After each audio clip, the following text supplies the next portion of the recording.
Salam saudaraku yang terkasih dalam Tuhan Yesus Kristus. Kita berjumpa lagi dalam Renungan Harian terbitan Suluh Injil edisi Rabu 21 Mei 2025.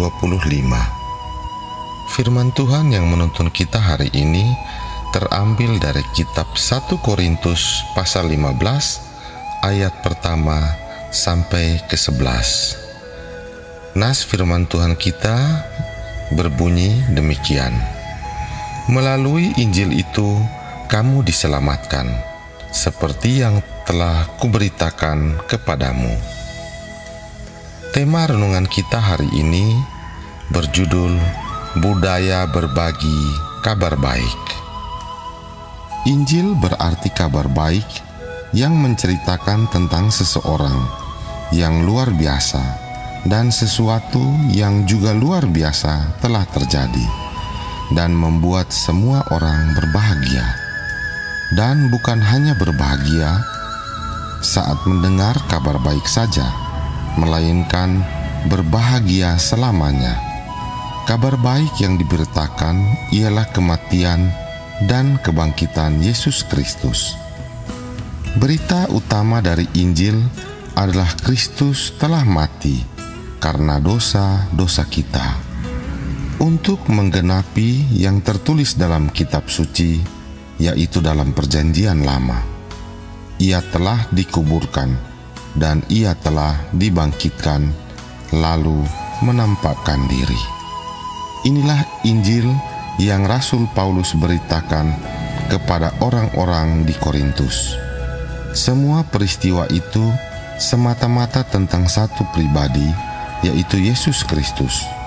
Semua peristiwa yang dialami Yesus Kristus adalah benar terjadi, karena ada banyak saksi, dan saksi-saksi itu masih hidup, sehingga konfirmasi kebenaran dapat terjadi.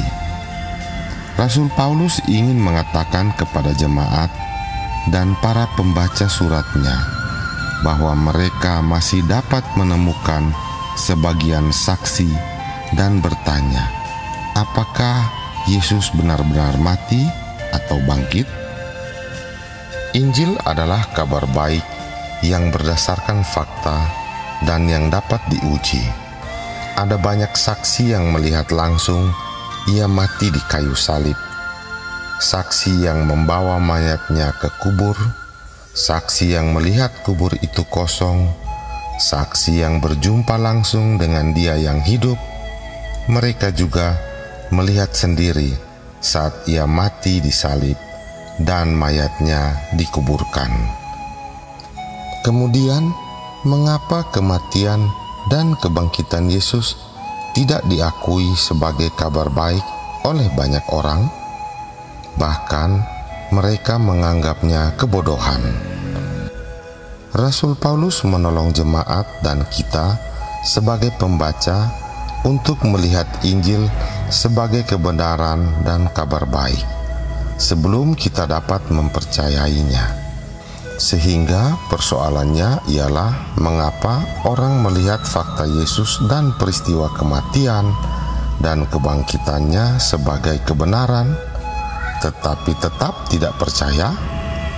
Rasul Paulus sangat memahami kondisi ini dan menjelaskan mereka tidak percaya karena pikiran mereka telah dibutakan oleh ilah zaman, sehingga tidak dapat melihat cahaya kemuliaan Yesus. Terdapat dalam 2 Korintus 4 ayat 4. Kita bukanlah saksi langsung kematian dan kebangkitan Yesus, tetapi kita mendengar berita tentangnya.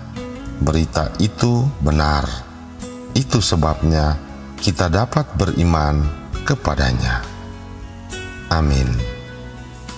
Demikian firman Tuhan dan renungan kita hari ini. Terima kasih. Tuhan Yesus memberkati. Salam.